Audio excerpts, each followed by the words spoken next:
How to create a category on a Discord server. Once you are on the server, click here at the top left to open the drop-down menu. Now go to Create Category. Give the category a name.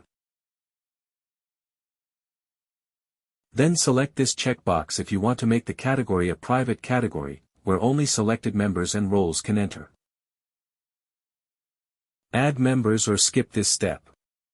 You can do it later. Once done, click on Create Category.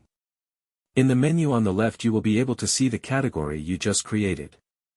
Now you just need to create a new channel there, or drag an existing channel below in this way.